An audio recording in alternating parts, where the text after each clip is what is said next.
उंडी बालाकृष्ण काम की राजनीति दिल्ली में कौन है सर? Good morning. अब की बार किसकी सरकार सर? ആം ആദ്മി പാർട്ടി ജയിച്ചു വരുമ്പോഴാണ് ഞാൻ അങ്ങനെയാണ്. അതെ, 40 മുതൽ 45 സീറ്റുകൾ വരെ നേടാം. വേണം. പിന്നെ ഒരു തിൻ മെജോറിറ്റിയിൽ ആം ആദ്മി പാർട്ടിക്ക് ഇപ്പോഴും സാധ്യതയുണ്ടെന്ന് വിചാരിക്കുന്ന ഒരാളാണ്. ആണ് ചൂലെടുക്കും ഇത്തവണ വീണ്ടും ദില്ലി. അതെ അതെ, അതാണ് ഞാൻ വിചാരിക്കുന്നത്. കാരണം വെച്ചാൽ ഇപ്പൊ നമുക്ക് 15% വോട്ടിന്റെ ഡിഫറൻസ് ആണല്ലോ 2020 ഉള്ളത്. അതുപോലെ തന്നെ 28 സീറ്റ് കൂടി അധികം നേടണം BJP എന്ന് പറയുന്നത് ടാസ്ക് ആണ്. പക്ഷേ ഈ പറയുന്ന എക്സിറ്റ് പോളുകൾ സൂചിപ്പിക്കുന്ന ഒരു സ്വീപ്പ് ഫോർ BJP ആണ്. ട്രെൻഡ് അവിടെയാണ് പറയുന്നത്. ലോക്സഭയിൽ 54% ഒരു അത് എപ്പോഴും ഉണ്ട്. കാരണം 2015 ആ വ്യത്യാസം ഉണ്ടായിരുന്നു, 2020 ആ വ്യത്യാസമുണ്ട്. അതാണല്ലോ പാറ്റേൺ എന്ന് പറയുന്നത്. ലോക്സഭയിലേക്ക് BJP, നിയമസഭയിലേക്ക് ആം ആദ്മി പാർട്ടി. ഈ പാറ്റേൺ ആണ്. ആ പാറ്റേൺ ഡബിൾ എഞ്ചിൻ എന്നല്ല പറയുന്നത്, ട്രിപ്പിൾ എഞ്ചിൻ എന്നാണ് പറയുക.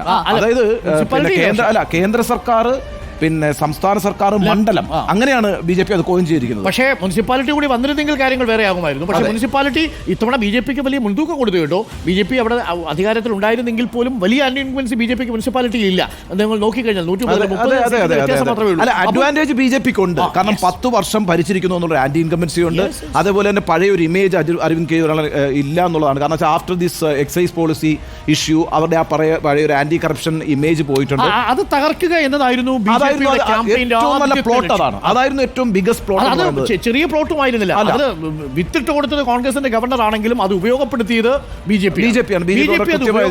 കൃത്യമായി ചെയ്തു. മനീഷ് സിസോദിയെ പിടിച്ചകത്തിട്ടു, സഞ്ജയ് സിംഗിനെ പിടിച്ചകത്തിട്ടു, അതേപോലെ അരവിന്ദ് കെജ്രിവാളിനെ പിടിച്ചകത്തിട്ടു. പിന്നെ കേജ്രിവാൾ പറയുന്നതിനേക്കാളും വലിയ സൗജന്യങ്ങളും BJPയും കോൺഗ്രസും മത്സരിച്ച് പ്രഖ്യാപിച്ചു. ഇപ്പോഴുള്ള സൗജന്യം തുടരും, ഇതുക്കും മേലെ തരികയും. പക്ഷേ അതേസമയം തന്നെ ഇത് സ്കൂളുകളിലേക്കും ആശുപത്രികളിലേക്കും ചർച്ച പോകാതിരിക്കാൻ BJP ശ്രദ്ധിക്കുകയും ചെയ്തു.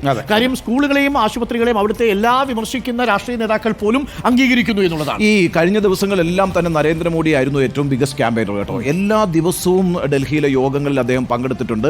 അപ്പോൾ നരേന്ദ്രമോദിയെ മുന്നോട്ട് വെച്ചുകൊണ്ടാണ് BJP പ്രാവശ്യം ഡൽഹിയിൽ ക്യാമ്പയിൻ ചെയ്തിരിക്കുന്നത്. കാരണം കഴിഞ്ഞ 2 തവണയും മോഡി ആ വിധത്തിലൊരു വലിയ ക്യാമ്പയിനർ ആയിരുന്നില്ല. കാരണം മോഡിക്ക് അറിയാമായിരുന്നു അരവിന്ദ് കെജ്രിവാളിൻ്റെ ഒരു ഇഫക്റ്റ്.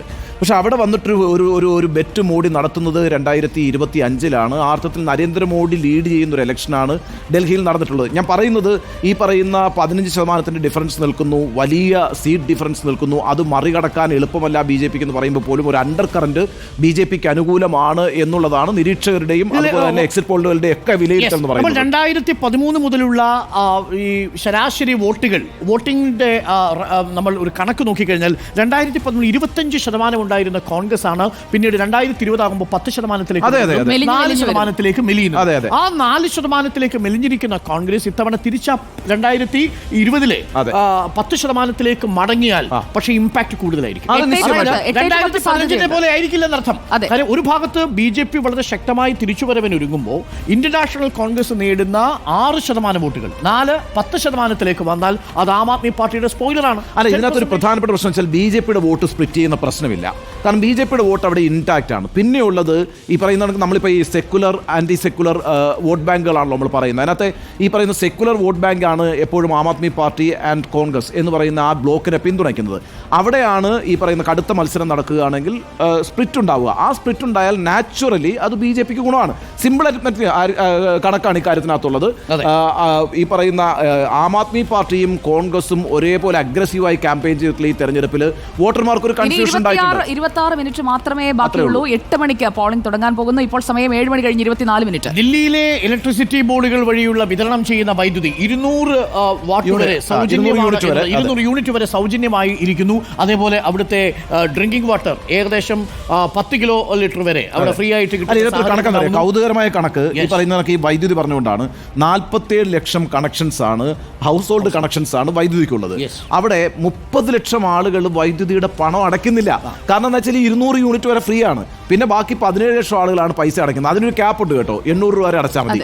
ഇത് ഒരു മാസം എക്സ്ചക്കറിനുണ്ടാക്കുന്ന ബാധ്യത എന്ന് പറയുന്നത് 3200 കോടിയാണ്.